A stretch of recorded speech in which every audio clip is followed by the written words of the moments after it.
Mas antes de chamar o Ricardo, deixe-me apresentá-lo para vocês, então.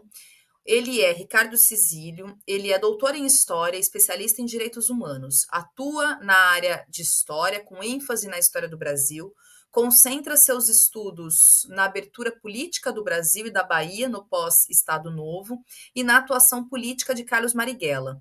É autor do livro Vai Carlos, ser Marighella na Vida, outro olhar sobre os caminhos de Carlos Marighella na Bahia, lançado pela editora da Universidade Federal da Bahia, em 2019, e ele é organizador também da obra Bahia, Política e Sociedade, 1930-1940, que foi publicado pela mesma editora, né, na EDUFBA, em 2022. Devidamente apresentado, então, Ricardo Cizílio, boa noite para você. Bem-vindo ao Noite Brasil, Cultura Brasileira. Boa noite, tudo bem, Thalita? Tudo bem com você, Ricardo? Muito prazer em ter você aqui. Vamos trocar ideia, vamos conversar. Desculpa que eu não te ouvi. Na verdade, eu só te cumprimentei e estou te dando boas-vindas aqui por estar a vir ao Cultura Brasileira para a gente conversar, trocar ideia e falar um pouco do seu trabalho, dos livros também, e falarmos de Carlos Marighella. Ouviu agora? Bacana. Prazer, ouvi sim. Prazer todo meu, muito obrigado pelo convite. É uma honra poder conversar sobre esse personagem bastante importante da trajetória política brasileira, né? Falar de Marighella, que durante muito tempo teve a sua memória dilatada pela ditadura, então, recentemente, nos últimos anos, há muitas pesquisas, biografias sobre Marighella, então acho que é importante trocar uma ideia e agradeço mais uma vez o convite. Muito bom. Bom, Ricardo, eu queria então começar pedindo para você falar um pouco deste Marighella, né? Desse que, digamos, é diferente, ou melhor dizendo, é o homem Marighella, né? O ser humano Marighella e tentando, de alguma forma, dissociar desse mito, né? Ou do que foi construído, né? A partir de várias visões, inclusive o que parece, de alguma forma, ser um pouco a sua proposta do livro, né? Esse Vai, Carlos, ser Marighella na Vida. Então, queria começar te ouvindo nesse sentido, né? Que Marighella que é esse? Tá joia. Marighella é um personagem super importante, como eu tinha dito, para a esquerda brasileira, sobretudo, mas do jeito que é da política. E a partir da década de 90, mais precisamente 97, surgiu a primeira obra sobre Marighella, a primeira biografia, que é do Emiliano José. Depois disso surgiram outras obras, precisamente 4 obras no total. E na década passada, em 2012, o Mário Magalhães, que é um jornalista, escreveu a última grande biografia, que saiu pela Companhia das Letras, e que, de alguma forma, colocou Marighella sobre um grande holofote, essa obra, porque foi um best-seller, foi prêmio Jabuti, e virou filme. O Wagner Moura filmou, tem documentário. Então, nas últimas décadas, a partir do fim dos anos 90, esse personagem começou a ser mais biografado. Isso não significa dizer que ele não tivesse uma relevância para a esquerda ou que já não tivesse sido escrito coisas sobre ele, né? O Jacó Gorender já tinha escrito sobre ele, o Frei Beto, enfim. A esquerda sempre reivindicou o legado e a memória de Marighella. Mas ele se torna esse personagem mais icônico, assim, do grande público, para além da esquerda, na década de 2010, com a obra do Mário Magalhães e com o filme, e também já tinha saído um documentário da sobrinha dele, da Isa. Bom, nesse cenário aí dos anos 2000, começo minhas pesquisas na pós-graduação. Eu fiz o mestrado e depois o doutorado, em que meu objeto era Marighella. E uma coisa me chamou muita atenção, Thalita, que é muito recorrente nas 4 obras, e é o livro Vai Carlos ser Marighella na Vida. Ele tem um recorte muito específico, que até ele se eleger deputado, né, em 45. E analisando as obras, esse texto dialoga muito com a análise sobre as obras, os biógrafos, em maior ou menor grau, né, tem um biógrafo que pesa mais a mão, o outro pesa menos em determinado assunto, mas de maneira recorrente, os biógrafos trabalham com a mitificação e com a geografia do Marighella, né? O tempo todo na busca de transformar esse personagem em mito, e esquece um pouco desse homem, né? Tem passagens que chegam a ser de um todo constrangedora em alguns textos biográficos. Tem uma passagem mesmo que eu coloco no livro, que é um dos biógrafos, e em geral é reproduzido nos quatro, a mesma ideia, mas sobre esse trecho específico. O Marighella, ele é filho de um imigrante italiano e de uma mulher negra retinta. Marighella não é um negro retinto, mas é filho de uma mulher negra retinta que não foi escravizada e muito provável, potencialmente, seus pais foram escravizados, né? E os biógrafos chegam a dizer que Marighella carregava ali na gene, na barriga, um espírito revolucionário, porque seu pai veio da Itália com ideias anarquistas e ou comunistas, não há uma definição, o Marighella, né, reivindica sua origem malê, e aí, só para contextualizar, os malês, né, os Hausás, malês, foram responsáveis no século XIX, 1830, 35, uma grande revolta em Salvador, que é descrita pelo livro do João José Reis, e outros também, a rebelião escrava no Brasil, o livro do João José Reis, a revolta malês. Então, ele reivindica o Marighella reivindica essa herança de luta dos malês, e os biógrafos colocam isso, só essa passagem assim. Então, todos os biógrafos trabalham com uma perspectiva geográfica, teleológica, de que como Marighella tivesse predestinado a ser um guerrilheiro, um revolucionário, enfim, são inúmeras as passagens dele. Era o mais conhecido, o mais engraçado, o mais inteligente. Então, os biógrafos trabalham muito com essa perspectiva ao longo das 4 principais obras biográficas, e principalmente a última do Mário Magalhães. Bom, a partir disso, e não era meu objeto inicial de estudo, né? Meu objeto inicial de estudo era entender como Marighella conseguiu se eleger em 1945. Então, só para contextualizar, Marighella sai da Bahia em 35, e ele vai para o Rio de Janeiro. Eu vou contar um pouco dessa história do Marighella, mas ele vai para o Rio de Janeiro, passa 10 anos fora da Bahia, e desses 10 anos ele fica cerca de 7 anos preso.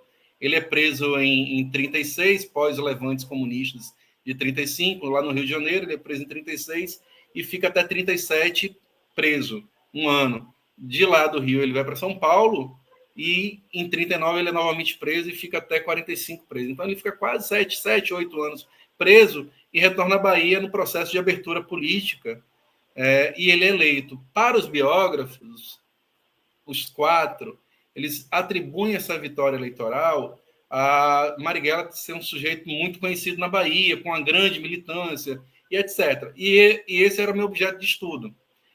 E eu discordo dos biógrafos, trago um outro argumento. Eu acho que não é isso que faz Marighella se eleger, mas só para dizer que os biógrafos estão o tempo todo buscando, eles olham para o Marighella de 69, quando ele foi morto pela ditadura, e tentam achar justificativa na vida de Marighella o tempo todo, como se a vida se encaixasse, como se a vida fosse um emaranhado de encaixes perfeitos e conexões muito determinadas. Mas a gente sabe que a vida não é isso, né? A gente sabe que a vida não é isso, tem um acaso, tem tantas outras circunstâncias, e enfim. E aí, esse era o meu objetivo inicial, era saber isso, né? Que como ele se elege, discordando, assim, supondo, né, que não era, esse argumento era muito frágil, de que Marighella era muito conhecido. São 10 anos longe da Bahia, e ele chega a ter uma grande votação. E aí esse era meu objeto de estudo inicial lá, quando fui fazer o livro. E aí, ao longo das pesquisas, eu fui também fazer um diálogo com as biografias e percebi que esse personagem que é relatado pelas biografias, falta muita humanidade, falta homem, falta erro, né? Falta dúvidas, falta caso nesses personagens, né? Eu discordo completamente dos biógrafos que dizem que Marighella se elegeu em 45 porque ele era conhecido na Bahia. Acho que não. No máximo por uma militância que era muito restrita, né? Então é um conjunto de fatores que faz Marighella se eleger. E na tese, já até adiantando um pouco, eu entendo que a tese, que ele no parlamento, a atuação dele no parlamento é fundamental para ele se tornar esse personagem que faz com que hoje, em 2025, a gente esteja discutindo aqui, a essa hora, quem era esse personagem, né?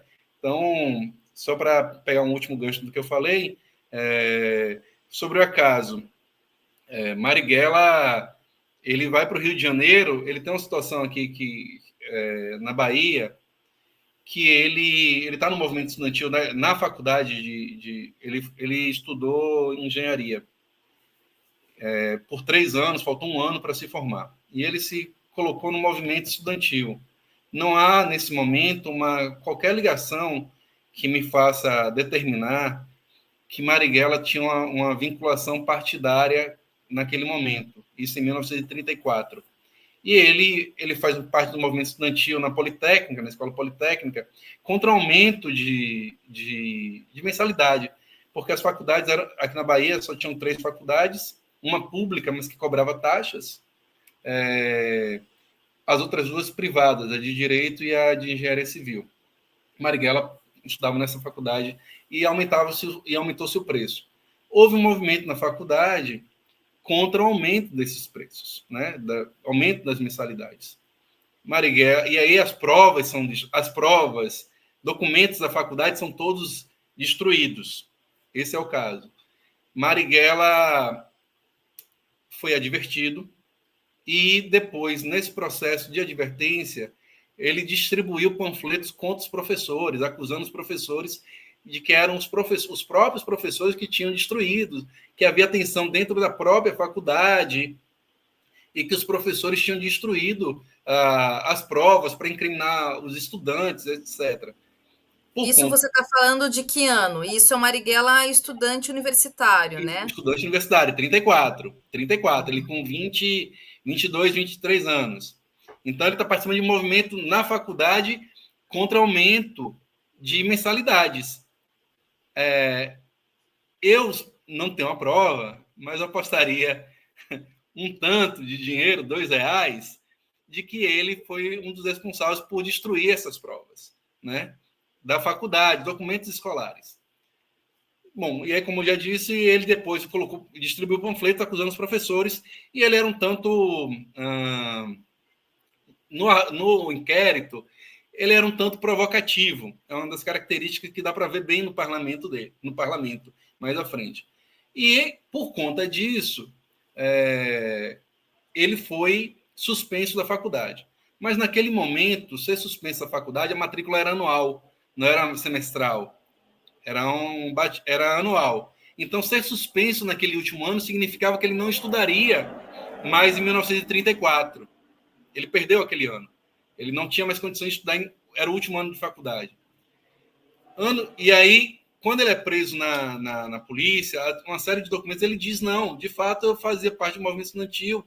E depois, num relato, quando ele foi para a Rússia, ele escreve que ele só entra no Partido Comunista em 34, nesse mesmo ano. Então, há como supor que, em decorrência dessa suspensão, Marighella se aproximou ainda mais, podia ter uma proximidade, mas não era do partido, ele se aproxima do PCB. E aí ele vai, depois de 35, dos eventos de 35, ele vai para o Rio de Janeiro militar. E ele diz para a polícia claramente assim, eu vim para o Rio de Janeiro para prestar contas ao Partido Comunista, prestar serviço ao Partido Comunista. Ele não era um dirigente, ele não era dirigente, ele era um militante de base. E também, ele diz lá, e também para terminar minha faculdade. Era o objetivo dele, terminar a faculdade dele de engenharia civil. Coloco isso para dizer que como a vida tem seus acasos. Então, ele queria, de fato, terminar. Tanto ele queria terminar a faculdade, que quando ele era deputado, ele pede à Politécnica que mandasse os documentos dele, as transferências, o documento dele aqui da Bahia para o Rio de Janeiro, porque ele queria terminar a faculdade. Então, eu entendo que Marighella vai para o Rio de Janeiro em 35, por exemplo, por dois motivos. Primeiro, que ele tinha ele tava, a situação dele na Politécnica era muito difícil, então ele queria terminar o curso dele no ensino superior, que ia ser muito importante para ele, para a família, mas também ele queria prestar serviço ao Partido Comunista. Mas isso não é dito. Todo mundo, quando diz, infere que ele foi lá só para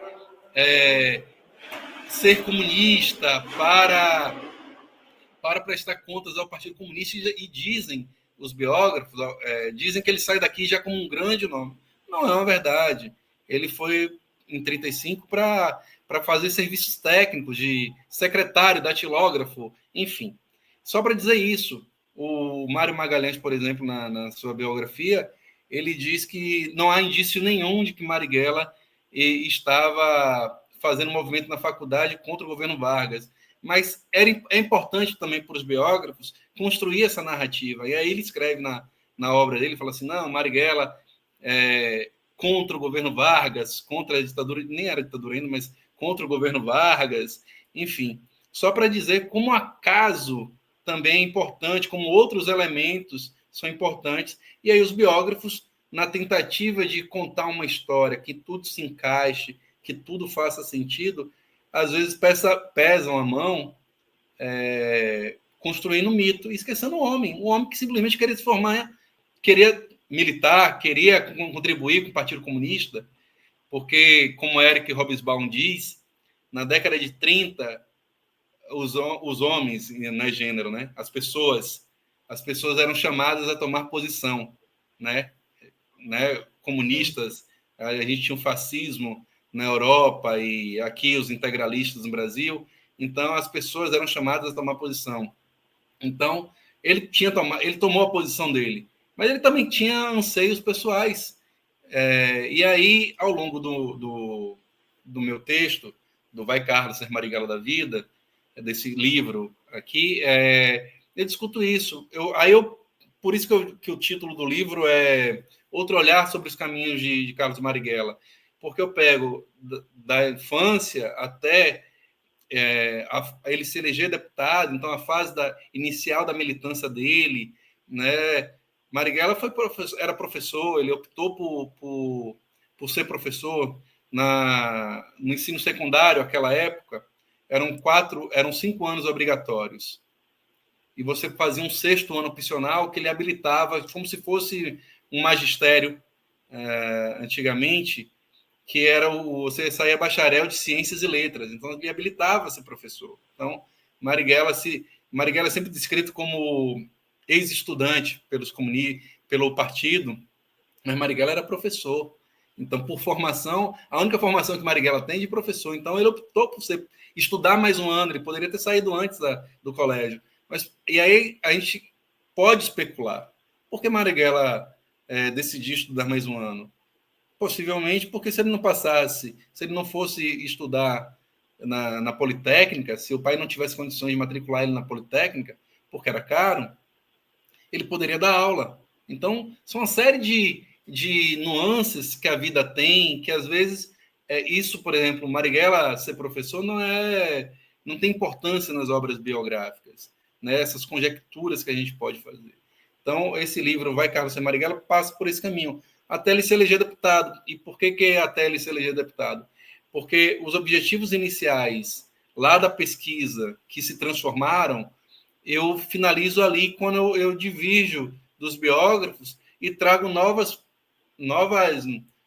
ideias ou novas hipóteses sobre o porquê que Marighella se elegeu. E não foi porque ele era um militante conhecido na Bahia, muito pelo contrário, eu discordo totalmente dessa afirmação.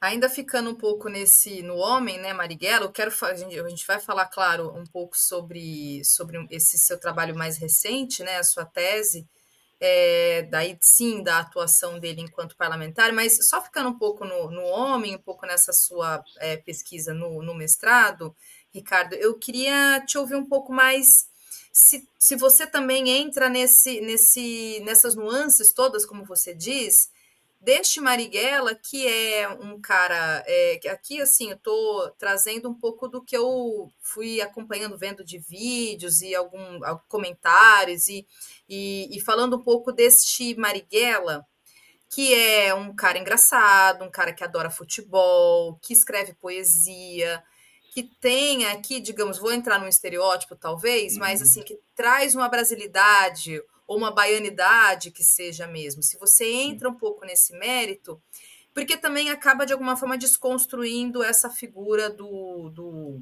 assim dito, né, terrorista pela ditadura Uhum, militar, assim dito esse cara, esse comunista de esquerda, dessa figura, até um pouco caricata mesmo, mas é uhum, que ainda povoa um pouco um imaginário, né, do que vem a ser esse comunista e essa pessoa que vai para a luta armada de fato nesse momento posterior da vida dele.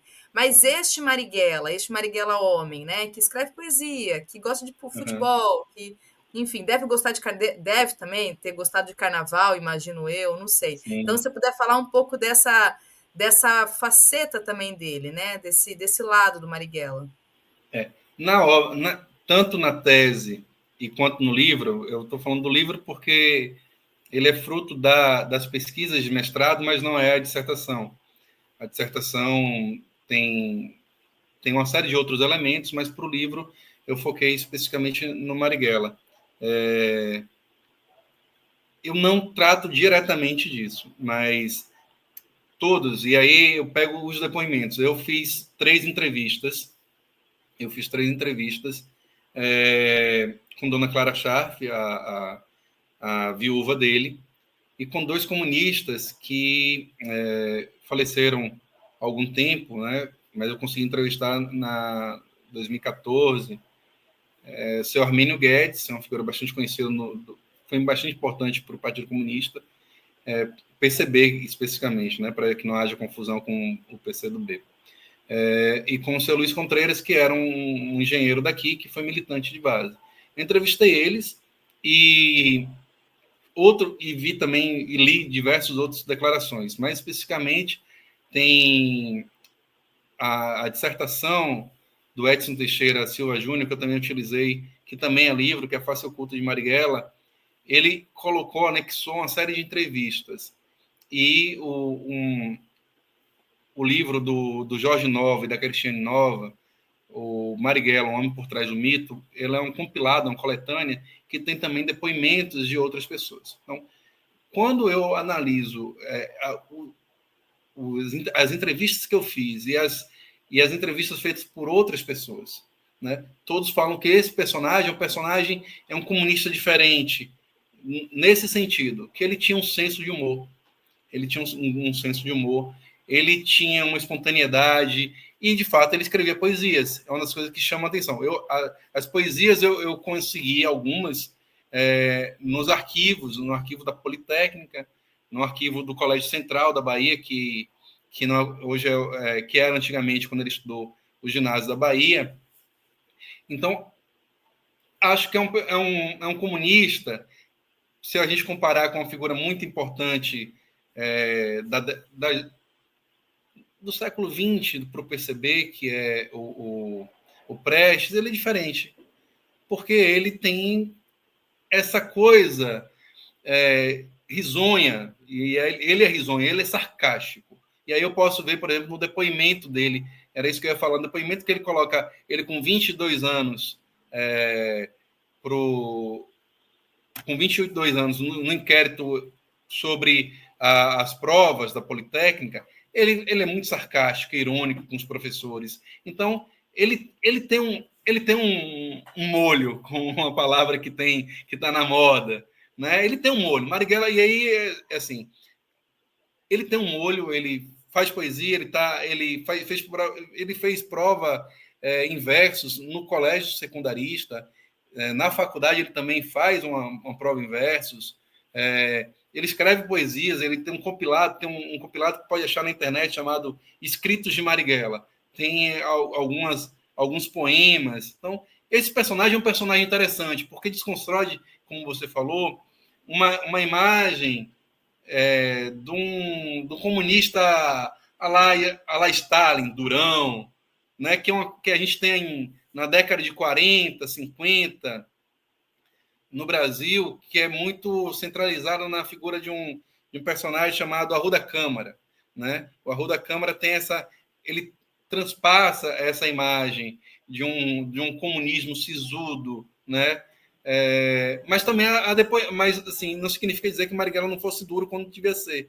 O João Falcão é um personagem do PCB da década de 40 baiano muito importante, né? Aqui na Bahia ele tem um livro, o Partido Comunista que eu conheci, um livro de memórias, e ele fala que quando o partido teve a sua bancada, ele foi trabalhar, e ele era um cara muito rico, mas naquela época não abriu mão de tudo para seguir os rumos do PCB. Ele disse que uma vez ele chegou atrasado, ele estava servindo de motorista lá para o Marighella, ele chegou atrasado e o Marighella deu-lhe uma bronca também. Então, assim, você vê que as pessoas são tudo, sem maniqueísmo. Né, as pessoas podem ser, mas especificamente sobre esses aspectos, me parece que o Marighella tinha nuances interessantes. E aí eu sempre brinco que a capa da Veja, a Veja, em 68, já com a implantação da ditadura e AI-5, a Veja coloca uma capa como o inimigo número 1 da ditadura, tal, e aí é uma série de adjetivos, de frases sobre o Marighella. Gosta de futebol, gosta de caipirinha, gosta de ir pra praia. Eu falei assim, porra, esse cara é muito legal. Esse é um comunista muito interessante, gosta de ir pra praia, gosta de caipirinha, gosta de futebol, gosta de carnaval. É um cara legal, é um cara interessante. E isso, de alguma forma, quebra essa lógica que, quando ele é morto pela ditadura, que é a imagem que se constrói pós-morte e principalmente com a ditadura, que ele era um terrorista sanguinário, que ele, era a personificação do mal. É o que a ditadura tenta colocar como pecha nele, né? Mas também porque ele é uma pessoa audaciosa, é uma pessoa que na ditadura ele comanda tem um panfleto, tá? Eu localizei um panfleto no Arquivo Nacional que é assinado por ele, que é distribuído e assinado, né? E ele fala assim: os gorilas estão me chamando de inimigo número 1 da ditadura. Com muito prazer eu assumo esse título, me honra muito, né? Então ele é um audacioso, ele é um sujeito que é provocador. Então ele tem uma série de elementos interessantes, né? Que desmistifica também essa ideia do sujeito sisudo, que o comunista é aquela imagem, talvez, do Stalin, que a gente que estuda, ou que no senso comum tem, daquela figura sisuda que dura. Enfim, Sim, eu acho que o Marighella não era essa pessoa. Não, sim. não me parece que era. Agora, Ricardo, tem uma coisa que me chamou a atenção, enquanto eu estava olhando até um pouco desse seu trabalho, né, desse seu primeiro trabalho do livro, que é a pergunta, porque assim, todo personagem ele tá inserido num contexto, né, um pouco até do que você vem trazendo e vem falando. E Sim. aí minha pergunta é, que Bahia era essa da primeira metade do século XX, que é onde ele viveu, né, até chegar ao Rio de Janeiro? E aí pedi para você contextualizar. Eu não sei se de repente tem um trabalho seu também que eu estava olhando, que é o livro Política e Sociedade, né? 1930, 1940, que fala Uhum. justamente de política e sociedade na Bahia. E se neste livro, de alguma forma, a gente consegue encontrar o Marighella. Então, assim, esse contexto, sabe? Que Sim. Marighella que é esse que está nesta Bahia? Ou melhor dizendo, que Bahia que é essa em Que o que Marighella Marighella está. cresce, né? Que eu acho que tem essa relação mesmo, até porque ele, embora as pessoas falem, a pessoa é um homem ou uma mulher à frente do seu tempo, eu discordo um Uhum. pouco dessa máxima. Eu acho que não, essas pessoas elas são pessoas do seu tempo, né? Sim. Então, imaginando que o Marighella está num contexto, e aí minha pergunta é essa: que Bahia que é essa, dessa primeira metade do século XX, em que Uhum. Então temos aí essa figura que é o Marighella. A Bahia, bom, só para Marighella é de 1911, né? Então, ele é do mesmo ano, inclusive, de Jorge Amado, que foi seu companheiro de parlamento foram amigos, né? No livro Subterrâneos da Liberdade, acho que é o volume 1, tem um personagem que é inspirado no Carlos Marighella, que é o Carlos, com o próprio nome, é o Carlos. Ele descreve, filho de um italiano, de uma mulher negra, então eles são de 1911. Então, essa Bahia, a primeira coisa, é uma Bahia analfabeta. Eu acho que é sempre bom dizer. O censo de 1920, a Bahia tem cerca de 80% de analfabetos. É um índice muito próximo ao do Brasil. Né? O Brasil e Bahia são. O Brasil é um país analfabeto. Então, isso é a primeira coisa para dizer. Sendo a Bahia um lugar analfabeto, há um privilégio em Marighella estudar. Eu não trago isso no livro, mas na dissertação eu trago, faço um estudo sobre uma análise sobre acesso à educação. No ensino primário, por exemplo, não havia nas escolas primárias oferta suficiente para aquela população em idade escolar do ensino primário. E naquela época, o único ensino obrigatório era o primário. O ensino secundário, Salvador só tinha uma escola pública secundarista voltada para o ensino superior. Tinha umas escolas normais, nomeei escolas normais, tinha uma e tinha o ginásio da Bahia, que é essa única escola. Então, ou seja, e também se cobrava taxas no ensino secundário, ou seja, uma Bahia da década de 20 já, quando Marighella estuda no ginásio da Bahia, também que não tem acesso ao ensino secundário. Então, você tem uma população pobre com bastante dificuldade de ensino, de acesso ao ensino.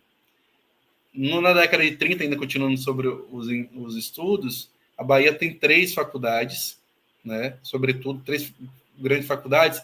Tem faculdades menores de filosofia, tal, mas assim, as principais faculdades da Bahia e que atendia também da Bahia, que atendia também não só Salvador, como ao interior do estado e outros estados próximos, era a medicina politécnica, a politécnica das engenharias e direito. Direito e politécnicas eram privadas. Depois foram incorporadas à Universidade Federal da Bahia quando ela se federalizou na década de 40, quando foi criada a Universidade Federal da Bahia. E a própria Faculdade de Medicina, ela cobrava também taxas. Então, primeiro aspecto, assim, se a gente olha essa Bahia do ponto de vista da educação, é uma Bahia que tem muitos analfabetos, é uma Bahia que não tem acesso não tem acesso, o acesso é muito restrito. Então, o fato de Marighella estudar, ou poder estudar, já lhe coloca numa condição de privilégio, né, nesta sociedade. Ainda que a família dele não fosse abastada, o fato do pai dele ser um mecânico especializado, e essa informação é dos biógrafos, que ele era especializado, inclusive, para consertar navios, coloca ele seguramente numa condição de acesso à educação que é bastante interessante para ele. Mas essa Bahia é uma Bahia que é também, sobretudo, rural, né? Não há industrialização nessa Bahia, e as fontes de riqueza são os produtos do agropecuários. O cacau de Ilhéus, é o açúcar do Recôncavo, é o fumo, né? E Salvador é um grande exportador, uma cidade grande exportadora, que é essa cidade, que tem também uma característica que vai falar um pouco também de Marighella, vai falar muito de Marighella. Salvador é uma cidade que tem muitos imigrantes, sobretudo, à época, espanhóis e italianos também tem aqui, mas sobretudo espanhóis. Então, assim, é um Salvador pobre, e Salvador, para a gente também, as cidades do interior do estado produzem, sobretudo são elas que produzem riqueza. Não é à toa, por exemplo, que na Bahia o comunismo ou o Partido Comunista ele não começa da capital, ele não sai da capital para o interior. É o inverso. Né? Os primeiros comunistas identificados no trabalho do Marcelo Lins, são na região do Cacau, região de Ilhéus, Itabuna, né? São essa região. E depois é encontrado na região do Recôncavo, que tem fumo, açúcar, produção de açúcar, né? Então, essa Bahia, em aspectos gerais, é uma Bahia rural, né? Então, isso é um elemento importante, uma Bahia rural, uma Bahia analfabeta, uma Bahia que é exportadora, uma Bahia muito pobre. Essa é uma Bahia. A Bahia que ele vive é uma Bahia pobre, muito pobre, né? E há também um fluxo também muito migratório. Eu estou tentando desenvolver, estou começando a esboçar uma pesquisa junto com um amigo meu, e eu estou percebendo, por exemplo, que a família Marighella teve 7 irmãos, de pais e mães. Talvez tenha tido mais um só de pai, estou ainda futucando isso. Mas identifiquei que esse pessoal todo está indo embora da Bahia também. Uma característica dessa Bahia é um processo de imigração, né? Bom, em aspectos gerais, isso. O livro que você se referiu, o Bahia, que é esse daqui, ele trata da década de 30 e 40 um pouco de política e sociedade. Então, ele tem aspectos, por exemplo, de migração, de uma pobreza, mas ele também fala muito de Partido Comunista e integralistas. E a Marighella vive isso nessa Bahia. No começo da década de 30, se por um lado Salvador o Partido Comunista começa a ter maior força em Salvador, já que eu disse que na década de 20 e 30, no começo dos 30 está muito mais no interior do que em Salvador. Marighella tem esse contato com o Partido Comunista, mas também ele está vendo a ascensão da ação integralista brasileira, né? Os fascistas brasileiros integralistas. Então, nessa Bahia tem tudo, mas tem, sobretudo, muita pobreza. Tem muita pobreza, não tem industrialização, tem poucas fábricas. Tem fábrica de tecido em Valença? Tem algumas fábricas, tem. Mas, assim, se a gente olha para trás, a gente está falando do mundo rural. É uma Bahia rural, não é uma Bahia urbana. Não obstante ele ser de Salvador, né?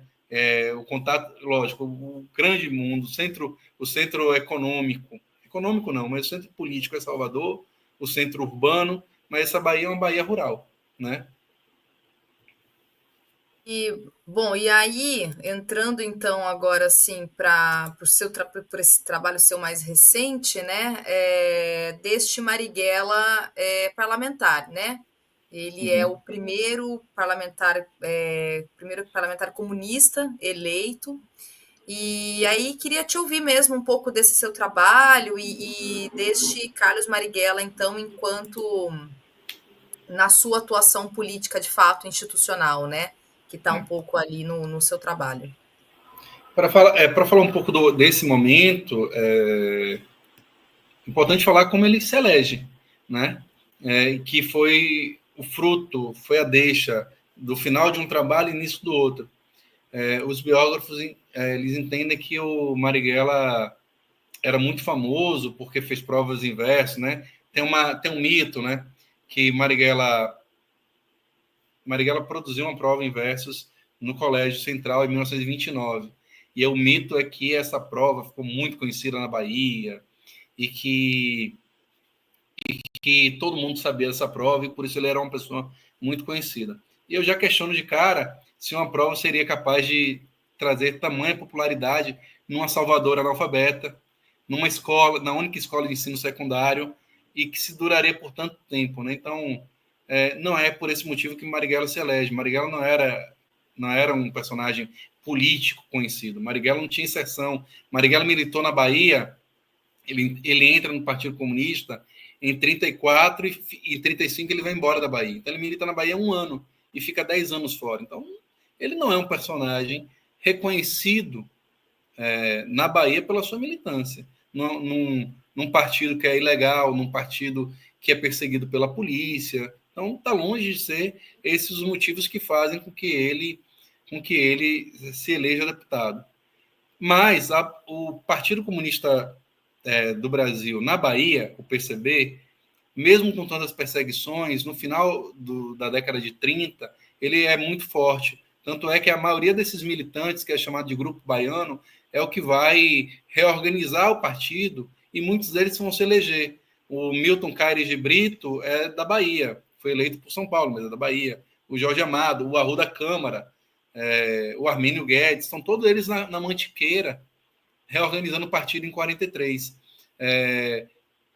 O PCB tem uma atuação forte. Ele, mesmo com o governo Vargas, mesmo com o Estado Novo, o PCB consegue, assim, final de 30, início de 40, se eleger.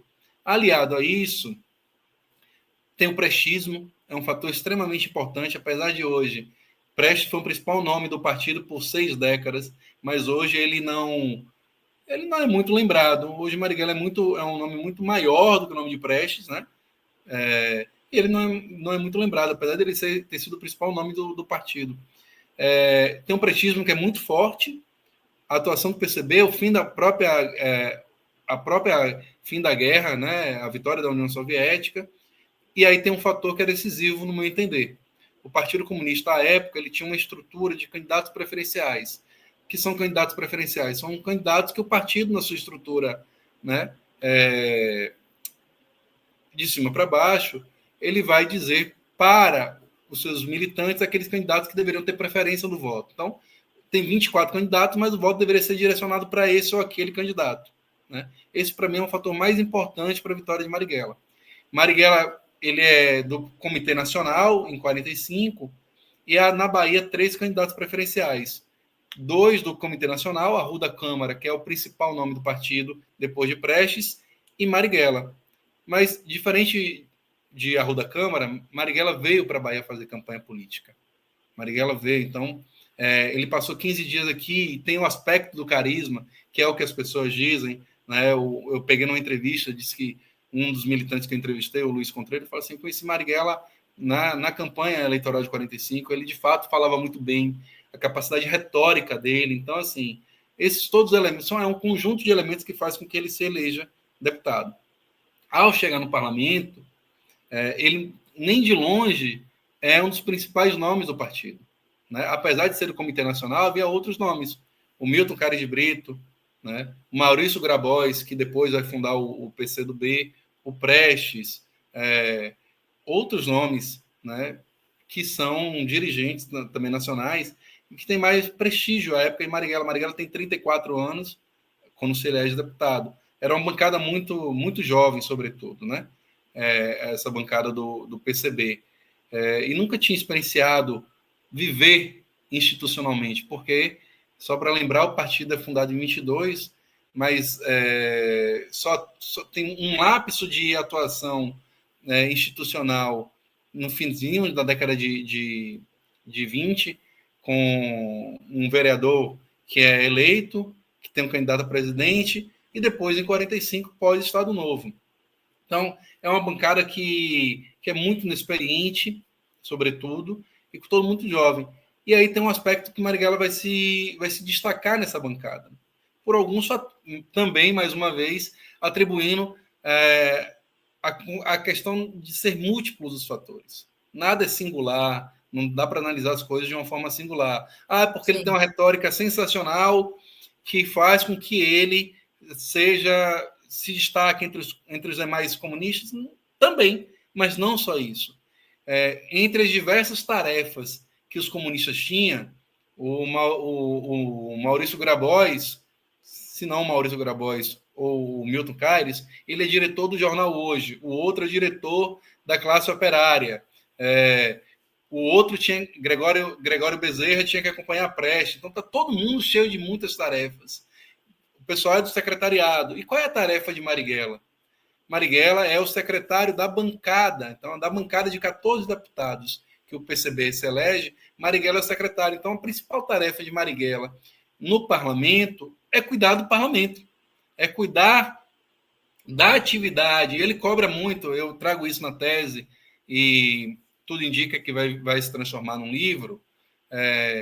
Ele cobra, na terceira conferência do PCB, em 46 ainda, em julho de 46, Marighella cobra muito a atuação dos demais parlamentares, que ele acha que alguns não estão dando tanto valor ao parlamento, e aí tem aquela discussão, porque o parlamento alguns podiam ver como local da burguesia, pequena burguesa. Então, assim, há um debate. Então, Marighella vai se destacar por uma série de fatores. E nesse processo de se destacar, Marighella vai ser o parlamentar que mais vai fazer o uso da tribuna entre os comunistas, tanto na Assembleia Constituinte, é, quanto na Câmara dos Deputados, porque o processo quem é eleito em 45 para o parlamento é eleito para fazer uma nova Constituição, a Assembleia Constituinte que dura de fevereiro a setembro, e depois segue-se a vida institucional a partir da nova Constituição, Senado, prestes vai para o Senado, e Câmara dos Deputados. Havia 14 deputados e um senador. Né? Enfim, e nesse processo, Marighella tanto vai ser o principal orador, e eu estou dizendo orador, falando de pronunciamento, porque às vezes do dado quantitativo é o que ele mais fala, mas às vezes não é um discurso, às vezes é simplesmente uma réplica, um requerimento, então, mas ele vai se destacar. E ele vai ter debates super afiados com uma série de interlocutores deles de outros partidos. E outra característica dele, assim, a grande capacidade retórica, de fato, que ele tem. Além disso, a acidez, ele é ácido, ele é provocativo, né? Em muitos aspectos ele provoca, sobretudo os parlamentares. Então ele vai se destacar muito no parlamento, porque ele vai discutir uma série de coisas, seja do partido, obrigação do partido, que distribuía as temáticas para cada um debater, seja pela sua atuação no calor da hora. Acontecia uma situação, ele ia lá debater. Pois não. Esses discursos, eles estão registrados de alguma forma? Tem acesso? Assim, você teve acesso a esses discursos? Quer dizer, dá para acessá-los? Dá Tem sim. isso?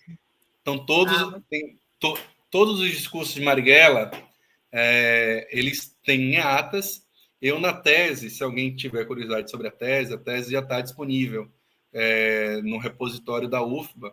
É só pesquisar Pedras e Raios no Parlamento Brasileiro, atuação de Carlos Marighella no Parlamento Brasileiro, enfim, está no repositório, e eu fiz a data de todos os discursos dele. É possível acessar, estão todas em atas, tanto da Assembleia Constituinte quanto da Câmara dos Deputados, tem todos os discursos. Eu transcrevi todos esses discursos, né, para tentar achar uma linha de ação.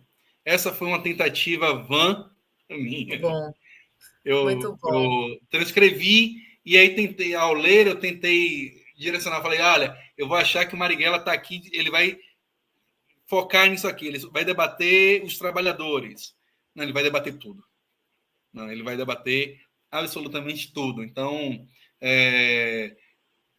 na estrutura da tese, eu não tinha, construindo essa tese, eu não tinha muitos elementos para falar assim, não dava para ser cronológico, eu tentei organizar assim, não era para ser cronológico impossível. Então, até a estrutura da tese é até uma tese diferente do que normalmente se estrutura uma tese, capítulos e subcapítulos, tal. A minha tese não, a minha tese é por temas. Então, Marighella e os trabalhadores brasileiros. E aí eu vou tentar resgatar uma série de discursos de Marighella que ele aborda questões dos trabalhadores brasileiros e aí não dá para botar tudo no texto, eu tenho que fazer recortes, mas para exemplificar qual é o debate que ele faz, como que ele se posiciona, se aquilo ali dialoga com o partido ou não. Então, Marighella vai, então, ali falar sobre tudo. Eu tenho um capítulo sobre a terra, embora ele não fale diretamente sobre a terra, porque questões da terra e reforma agrária eram discursos mais de Luiz Carlos Prestes, pelo menos na Constituinte, né? E Marighella, nesse processo que ele vai se destacar, ele consegue ascender dentro da estrutura do partido. Então, Marighella era um dirigente do Comitê Nacional. Nesse processo, dentro do parlamento, ele passa a ser membro da executiva, ainda que na condição de suplente. Ele passa a ser membro da executiva do partido. Ou seja, ele consegue começar a ascender ao partido. E ele, no ano seguinte, 47, ele vai dirigir a principal revista de política e cultura do partido, que é a Problemas.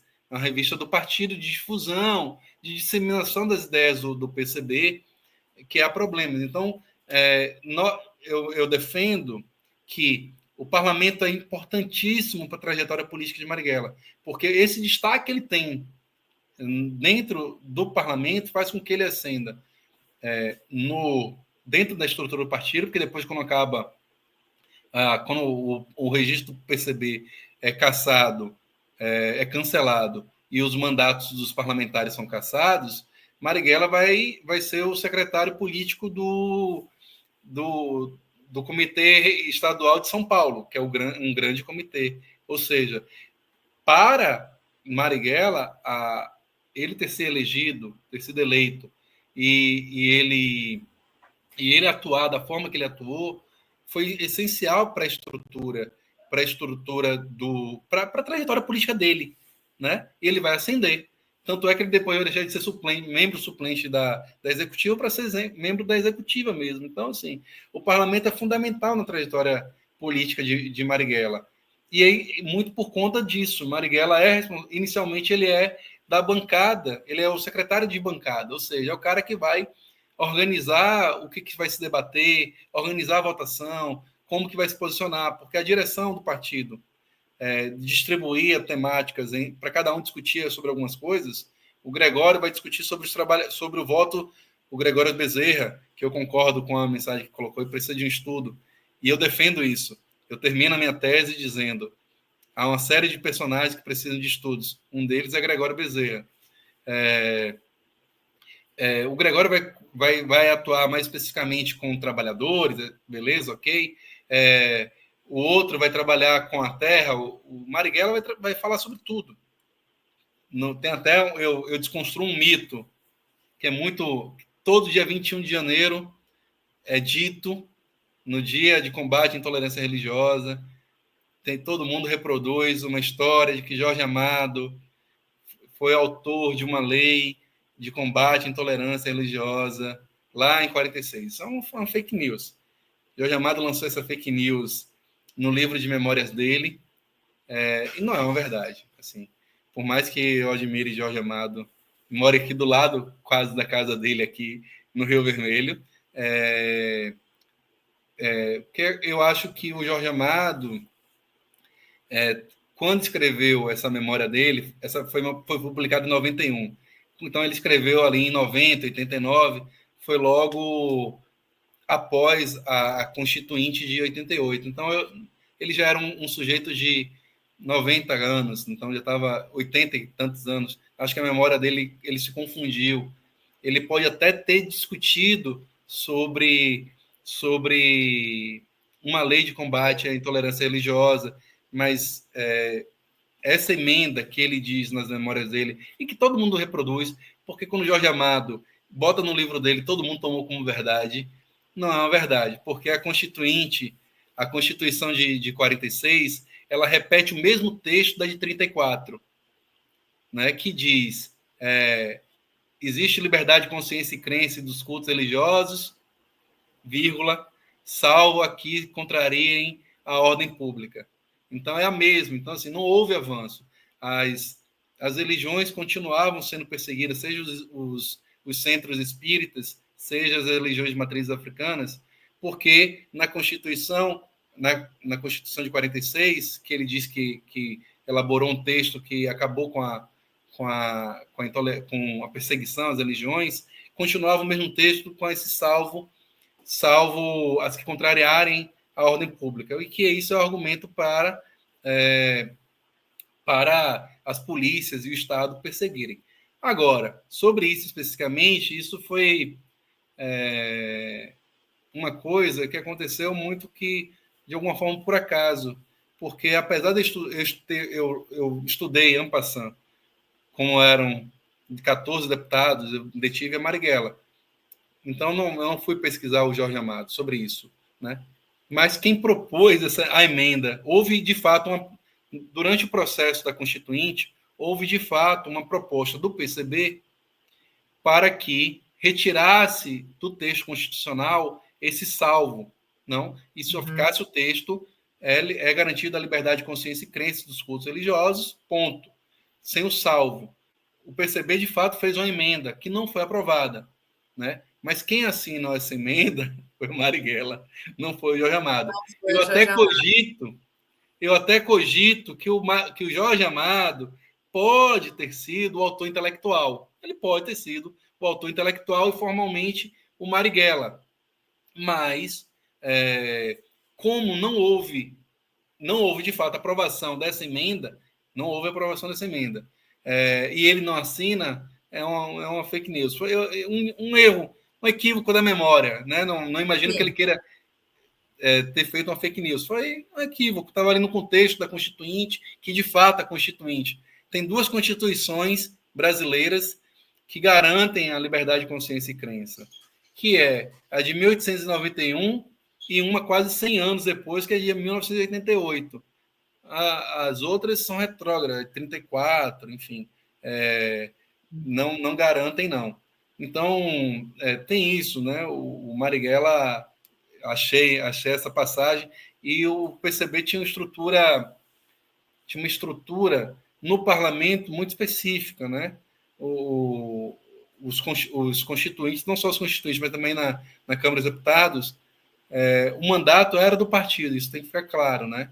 Por que eu digo isso? Porque os biógrafos, quando se remetem a Marighella no parlamento, no pequeno espaço que é dado a Marighella no parlamento, essa é uma questão.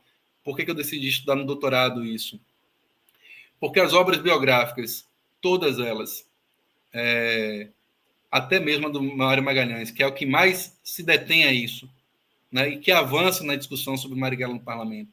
Mas se você olha o tamanho da obra e olha o que é dedicado ao parlamento, é muito pequeno. Por quê? Porque todo mundo está mais interessado na última fase de Marighella. sim. Marighella guerrilheiro, Marighella anarquista, Marighella maoísta, seja qual for Marighella, qual Marighella seja que as pessoas queiram denominar. É essa fase, é o Marighella que vai romper com o Estado, que vai fundar uma guerrilha, que está inspirado em Cuba, enfim. Todo mundo só está interessado nesse Marighella. Mas existe um Marighella comunista, disciplinado, dedicado ao partido, que está ali elaborando e defendendo as teses do partido o tempo todo. E esse Marighella não aparece nas obras biográficas, aparece muito pouco. Então, na tese, eu discuto isso, o quanto que existe esse Marighella disciplinado, ainda que haja discussões internas, mas é um Marighella bastante disciplinado.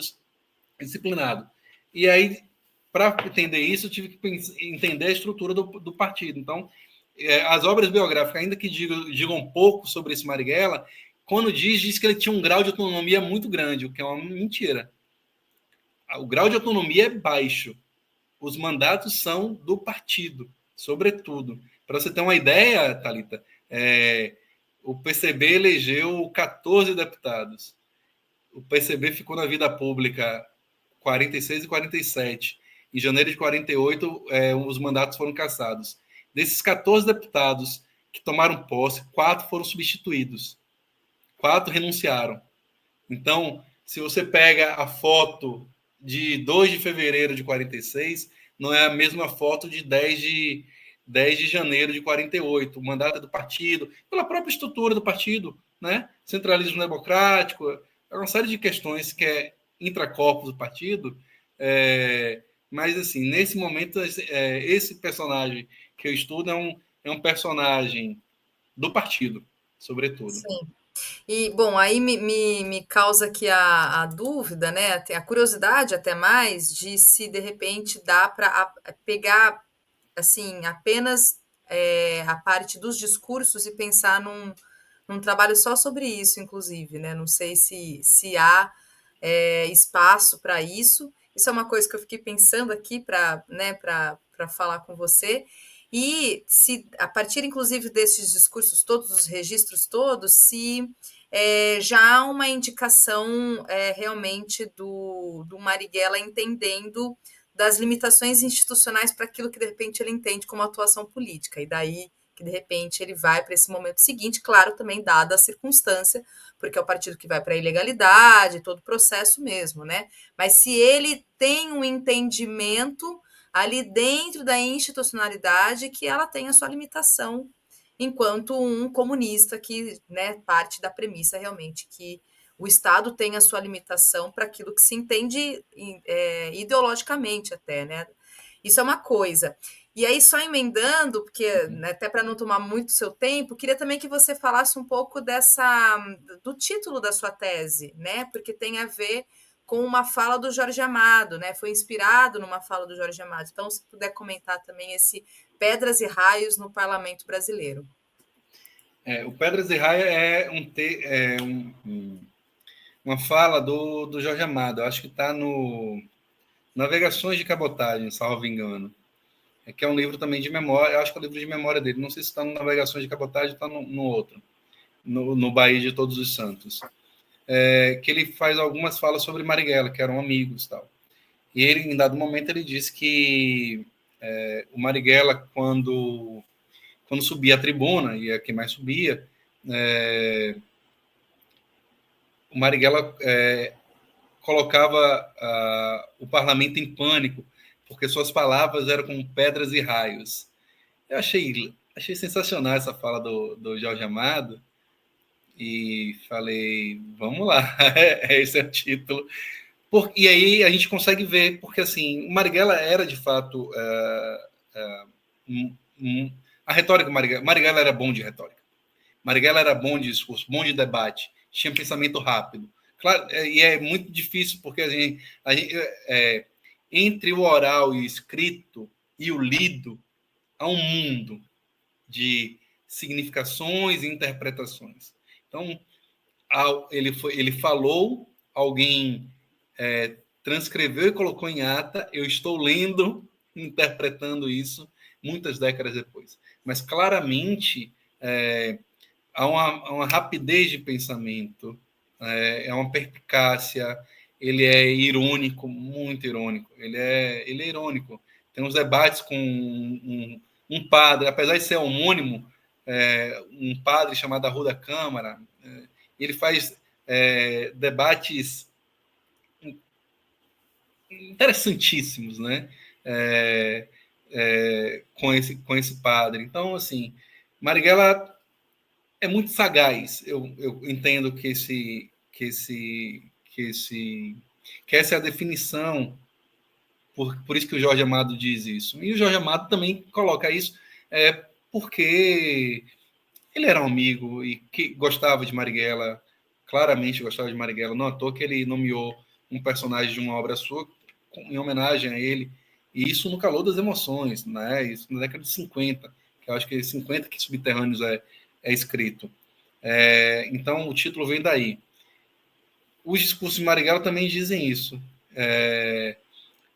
A memória oficial, a memória da viúva, a memória dos biógrafos que querem construir e se esquece um pouco desse personagem real, diz que ele era um cara bastante admirado pelos seus opositores. Não dá como para inferir isso, né? Porque não tem nenhum opositor que diga que admirava ele. Mas dá para dizer, pela imprensa, né, o quanto... Tem um trecho na tese que eu descrevo isso. Eu peguei porque a imprensa também foi muito dura com ele. Era quem mais subia, também foi muito dura com ele, mas também foi elogiosa. A imprensa chegou a dizer que Marighella era quem melhor defendia as ideias do comunista, quem tinha uma melhor retórica, digamos assim, né?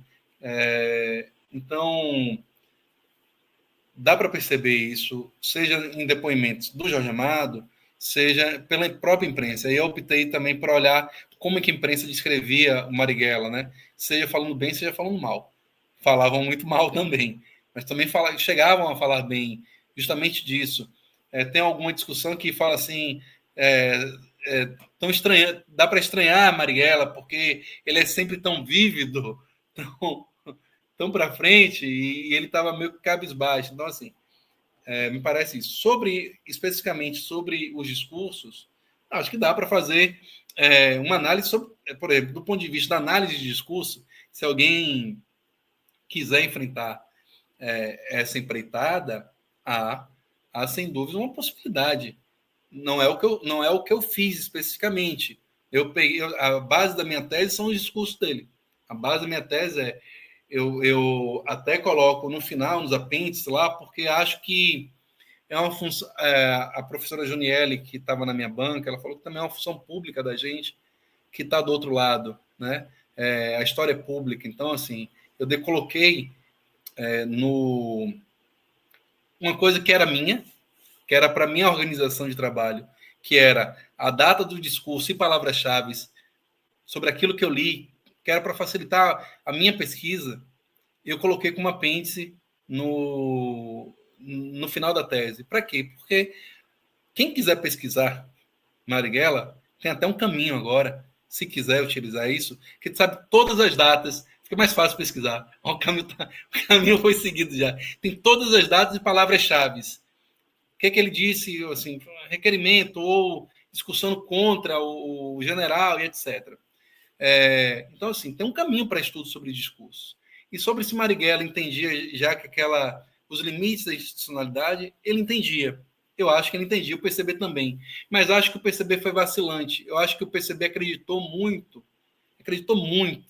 que naquela conjuntura de fins da Segunda Guerra, início de 46, que não haveria uma ameaça a ele permanecer na legalidade. Eu acho que o partido Prestes, né? E eu falo partido quando eu falo partido é anuído por todos os demais, Marighella, Prestes, pelo menos publicamente, né? E é isso que a gente tem, que é o público. Os debates internos a gente não tem. Eles acreditaram muito nessa institucionalidade, muito, a ponto de eles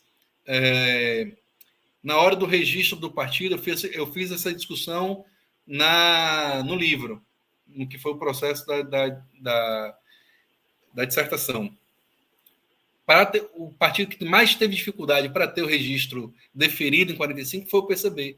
Teve uma série de diligência, um monte de manifestação contrária, e aí o TSE questionou se o partido era marxista-leninista, se o partido afoice o Marcelo, e o partido foi negando tudo. Não somos marxistas, não somos isso, não somos aquilo, a ponto de, no parecer que registra o partido, o relator diz assim, eu não entendo, o Partido Comunista é um neomarxismo, porque ele nega o marxismo, é até capitalista. Eles fizeram tudo para estar na instituição, né? Porque eles entendiam que era no processo etapista da Revolução, que aquele momento era o momento do Brasil, eles entendiam como semi-feudal, eles entendiam que aquele era um momento importante para que o Brasil tivesse as suas bases capitalistas que daria a estrutura para uma revolução. Né? Eles entendiam o tempo todo que o parlamento pequeno burguês era importante, é o que Lenin defendia. Então, eu acho que eles acreditaram muito. E acreditaram piamente e se colocaram como partido da ordem o tempo todo, em 45, 46. Só a partir da cassação, cancelamento do registro, é que eles viram a chave e começam a perceber, de fato, que as coisas não eram tão favoráveis assim. Eles, em 46, eles falavam assim, ninguém é capaz de cancelar o registro do partido, o povo está com a gente. Não, sabe? Então, acho que, no primeiro momento, eles acreditaram muito porque o partido ficou muito grande. Ele queria que fosse um partido de massas. O partido chegou a ter 200 mil inscritos, filiados. Então, o partido cresceu. E aí eu acho que eles não se deram conta da arapuca que estavam formando. Por exemplo, eu defendo, lá na dissertação, aponto na tese, eu só cito, porque eu não vou aprofundar, não aprofundei. Mas, assim, eu entendo que o voto do relator que deferiu o registro do partido em 45 é uma arapuca para o PCB. Porque no voto do relator ele fala assim, o TSE vai deferir, eu transcrevo lá os termos exatos, mas ele, em linhas gerais ele diz, o TSE vai deferir o registro do Partido Comunista do Brasil, mas em qualquer mentira ou engodo, ele coloca a palavra engodo, em qualquer situação de engodo ou mentira, esse registro vai ser cancelado. O processo de cancelamento do partido ele é iniciado em fevereiro de 46, justamente com uma série de situações que o partido não se deu conta, porque o partido mandou um programa para o TSE e usava outro, e expulsava os militantes a partir daquele que não foi enviado para o TSE. Isso está no processo. Então, assim, acho que o partido acreditou demais que o povo estaria com ele, e aí não se deu conta também de que havia muitos limites e que o anticomunismo estava ali presente, que foi uma etapa negociada de 45. É por isso que eu nem utilizo o termo, como você fez na abertura, eu nem utilizo o processo. Muitos utilizam o termo redemocratização. Eu coloco abertura política, porque há limites. E na tese eu discuto isso um pouco, o quanto que essa democracia é limitada. Não tem um Estado democrático de direito. Os comunistas, por exemplo, Marighella tinha imunidade parlamentar e teve sua casa invadida. Então, assim, acho que institucionalmente eles acreditaram em dado momento, acreditaram fielmente que eles conseguiriam estar durante muitos anos na legalidade, mas a partir de 47 eles se deram conta que as coisas não eram tão assim. Sim. Bom, eu queria então, aqui para finalizar mesmo, pedir para você falar onde as pessoas encontram o seu livro para comprar, esse Vai Caro Ser Marighella na Vida. Enfim, se tem algum lugar específico, eu vi que já tem pela internet também. Falar um pouquinho então do livro, né? Especificamente aonde comprá-lo, quem quiser adquirir. Esse livro ele tem dois lugares que pode ser adquirido. Ele pode ser adquirido no site da Edufba, que é a editora universitária da Universidade Federal da Bahia, onde eu fiz tanto o mestrado quanto o doutorado. Mas também a Edufba tem também na Amazon, então talvez seja mais fácil. O site da Edufba é mais complicadinho para envio, inclusive, mas o site da Amazon, eles também são vendidos e é distribuído para todo o Brasil. Então, comprem, Comprem. comprem, discutam, assim, façam as ponderações que acharem Tá bom. necessárias, se quiserem, troquem ideia comigo, porque assim, a ideia, primeiro também agradecer a você, que a ideia sempre é a troca, né? O livro, ou o que a gente escreve, não é pra gente. É uma coisa que a gente coloca no mundo como eu falei dos discursos, também serve para tese ou qualquer obra que a gente escreva, né? Cada um vai interpretar e vai ser alvo de crítica ou de elogios. O texto está aí, o texto é para provocar, o texto serve para provocar. Então, acho que o livro, né, esse livro em específico, que é o que está à venda, ele cumpre essa função. Eu acho que é um trabalho que eu me orgulho muito, assim, porque eu vou na contracorrente. Não obstante a minha admiração pelo personagem, eu trato o personagem como um objeto da história, trato ele como um homem e tento perceber esse sujeito com as suas complexidades. Então, faço um trabalho que eu entendo ser o mais crítico, o mais sério possível, né? E é isso. E aí tá sempre passivo a crítica a tudo. Mas o texto não é mais meu. E era uma preocupação, né? Por exemplo, a gente discutia aqui, né, com os amigos e falava assim, poxa, mas Marighella, porque ele foi lançado, ele já tem um tempo, logo quando o Bolsonaro começou, e era uma preocupação minha, ao dizer que esse sujeito, ele não é um guerrilheiro desde a barriga da mãe, ele é um sujeito que se forma guerrilheiro. Antes de ser guerrilheiro, ele foi estudante, ele foi um comunista do parlamento da instituição. Marighella e mais 14 comunistas assinaram a Constituição de 46. Tem a assinatura deles lá na Constituição. Eles eram homens e políticos da institucionalidade naquele momento. As condições, né, da vida levaram esses homens, ora, a romper com o partido, como muitos romperam e formaram o PCdoB e foram para a guerrilha do Araguaia. Outros continuaram tentando a via democrática, né, pela instituição, como Prestes. Outros foram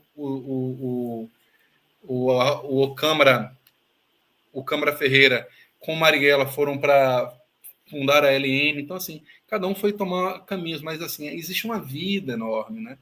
E antes de, recomendando também, aproveitando a recomendação do livro, comprem e troquem, conversem comigo se quiserem.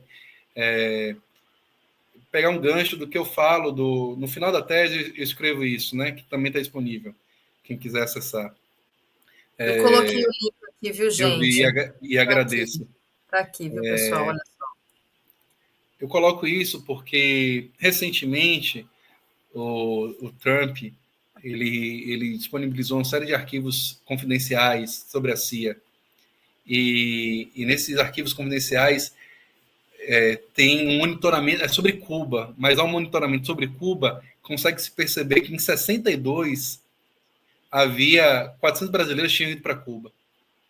E desses 60, muitos foram, acho que 90 ou 60, não lembro o número de cabeça aqui agora, foram fazer treinamento de guerrilha. Muitos desses que eram do PCB, como Maurício Grabois, que foi pro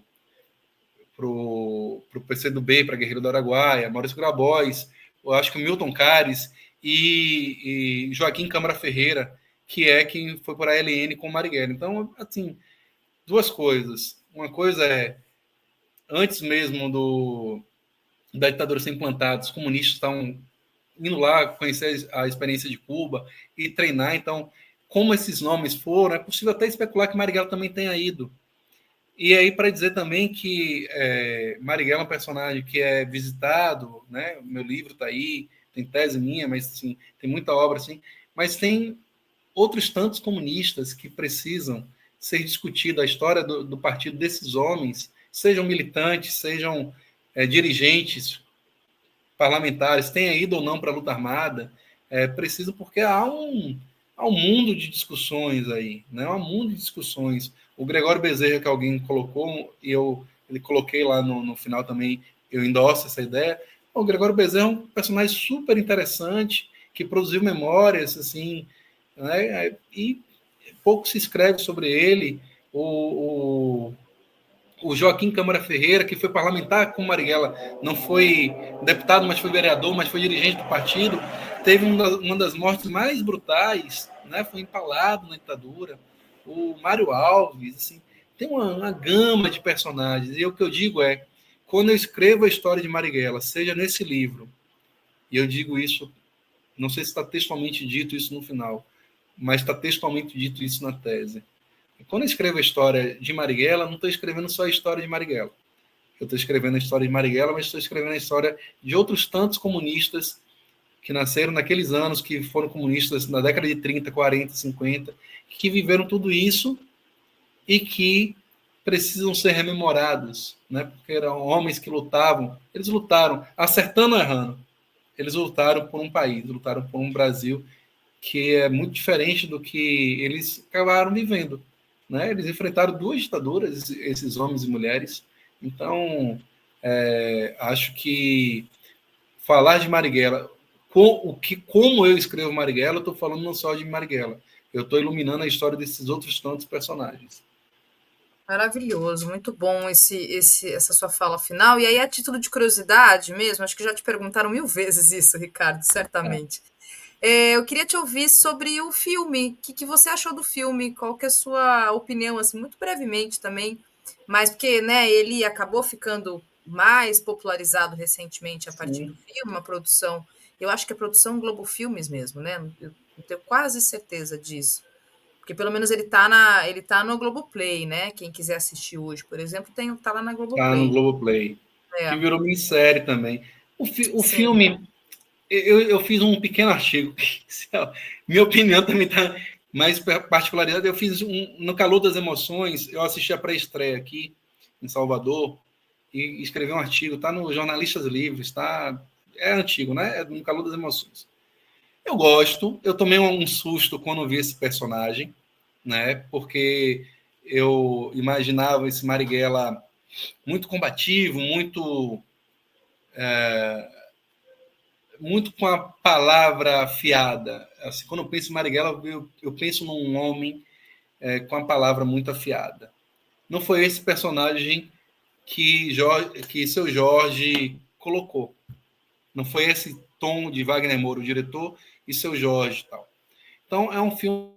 Eu tento entender que é um filme que é talvez uma tentativa de humanizar também esse Marighella, porque é o Marighella que é tido sempre como pega essa última fase da vida dele, né, os últimos ditadura, os últimos 4 ou 5 anos.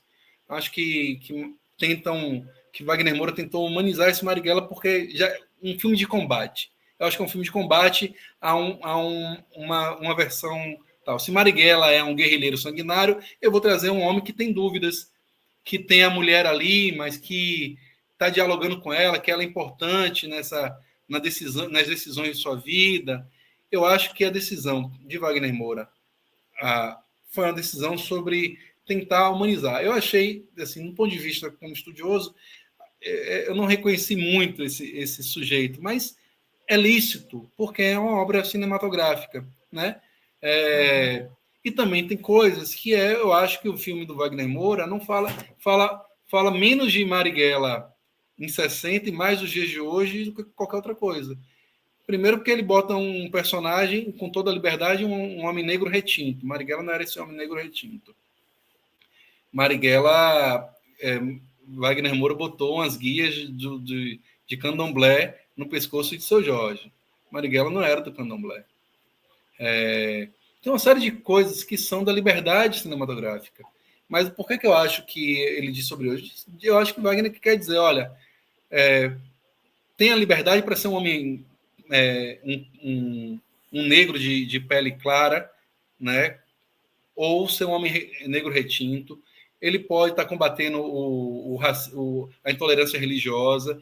Eu acho que é sobre violência policial, porque tem uma cena que me impacta, que é quando o Fleury, que é feito pelo Glagliasso, tá olhando para alguém que tinha acabado de roubar alguma coisa, ele manda correr e ele dá um tiro nas costas. Eu acho que está falando muito mais de hoje.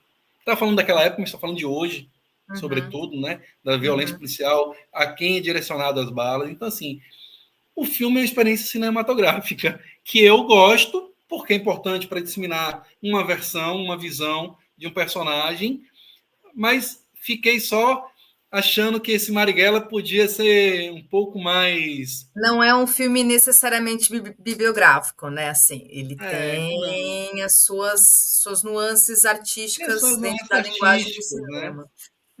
Foi a decisão assim, de Wagner Moura em colocar uma série de elementos ali que não é tão fidedigno assim, mas assim, é para retratar. Eu acho que se a função era tentar humanizar Marighella, de que ele não é esse guerrilheiro sanguinário e que ele é um homem que está lutando por um país e que os sanguinários é a ditadura, ele cumpriu a função. Outras coisas, sabe, nunca vai ser, assim como nenhuma obra cinematográfica vai ser, ou qualquer outra, vai ter a mesma experiência de um livro, e um Sim. livro jamais, é a discussão da biografia. Uma biografia jamais. É uma falsa ilusão, é o que Pierre Bourdieu fala da ilusão biográfica. É uma ilusão achar que a gente vai remontar vidas. Por quê? Porque o biógrafo, ou um biógrafo, e eu não sou biógrafo, né? Ele só tem uma coisa, um grande problema. O biógrafo só tem o resultado da decisão e não o motivo da decisão. Então, o biógrafo tem o Marighella entra no PCB, mas não sabe por quê. Eu e nenhum biógrafo sabe por que ele entrou no PCB. O que estava na cabeça dele? Quais são os motivos? A gente vai fazer conjectura. Então, assim, a biografia não dá conta da vida, o filme não dá conta da biografia. Então, assim, são olhares que a gente tem que ter os nossos cuidados. A vida não dá conta da vida. A vida é tão complexa que às vezes a gente olha para a nossa própria história e fala assim, que complexo isso. Aí Wagner Moura tem tem aí tem o Mil Faces de um Homem, de um Homem Leal, que é a música do Mano do Brown. Racionais, Muito do mais Mano leve. Brown. Isso. que também é uma outra forma de difundir aí um pouco, porque o clipe é muito bom. Eu gosto muito do clipe, pelo menos, Eu né? gosto também. O Eu clipe é acho o clipe bastante sensacional. impactante. É. Pronto, eu acho que o Mano Brown, não sei, eu não sei das vezes interpretativas do Mano Brown, mas eu acho que ia dar um caldo muito bom o Mano Brown de Marighella, viu? Então, eu ia falar sobre isso, porque ele também tem essa coisa de ser filho de um descendente de italiano com uma mulher negra, né? O Mano Brown também então E as tem essa. feições são mais parecidas. A Isso, cor, exatamente. né? As É. feições, e eu acho que é uma postura, sabe? Postura, Uhum, me parece assim. Lógico, eu estou trabalhando também com o imaginário, eu não conheço Marighella, sim. nunca vi Marighella pessoalmente, estudei muito, tal. Uhum. Vejo muitas fotos, mas assim, naquela imagem que eu tenho, que eu projeto, né? Nem que eu tenha, a imagem que eu projeto, eu visualizo o Mano Brown, assim, eu visualizo o Mano Brown, acho que seria um sujeito muito interessante de interpretar Marighella, É. acho, pela própria conduta dele de vida mesmo, assim, acho um tanto quanto O Éder questionador e tá até lembrando aqui, né? Eu acho que houve de fato um convite. Eu me lembro um pouco assim ele dessa. começou, o Mano Brown começou a fazer a preparação, ele chegou ele começou, e aí no processo lá, já com uma semana de preparação de ator, eles desistiram. A versão oficial é que a agenda não estava dando. Essa é a versão que a gente tem, é a única que vai saber assim Pois mesmo. A é. versão oficial é que agenda, problema de agenda. Imagino que tenha sido isso mesmo. O Mano Brown devia ter muitos shows e não estava conciliando. Mas ele começou o processo de preparação para fazer o filme, e aí deve ter rodado uma ou duas cenas até, não sei. Mas aí declinou do convite, e aí o seu Jorge foi convidado no lugar. Né? Mas eu acho que o Wagner Moura também entendia que o Mano Brown tinha um caldo ali para esse Marighella. Acho que ia Tinha, ser uma coisa tinha mesmo. interessante. Ia ser outro filme, com certeza ia ser outro filme. Com certeza, É, obviamente, né? é verdade. Com Bom, certeza. Ricardo, olha, te agradeço muito por se disponibilizar, vir aqui. A gente está falando há mais de uma hora, inclusive, né? Peguei mais tempo do que eu falei com você, né? Então, te agradeço muito e é isso, assim, a gente pode voltar, com certeza, a ter mais conversas também. E boa sorte aí. Não sei se essa sua tese agora, que é bem recente, você pensa em transformá-la também como livro, Penso. né? Eu tenho Legal. já, bom, eu fiz a história na UNEB, que é a Universidade do Estado da Bahia, e, e fiz o resto todo de graduação, de pós-graduação, especialização em direitos humanos, mestrado, doutorado aqui na UFBA. Então, eu tenho um vínculo com a UFBA que eu gosto muito, e a editora da Edufa foi a editora que lançou meus dois livros, né? Passa por um processo, a tese foi recomendada para ser publicada, isso assim, para as editoras universitárias é, um, é uma coisa, né, que incentiva, e aí eu já tive uma conversa com a editora, mas ela passa por todo um processo que é de fato burocrático, eu não chego lá e entrego um livro, tem um conselho editorial, então está em trâmite, né? Provavelmente o conselho editorial vai dar o parecer. Se o conselho editorial achar que a obra vale a pena ser publicada, muito provavelmente estamos em junho, então acho que esse ano não rola ainda, mas acho que no final do ano ou início do próximo temos um novo livro sobre Marighella aí nas ruas. Essa é a ideia. Legal, que bom. Aguardaremos então.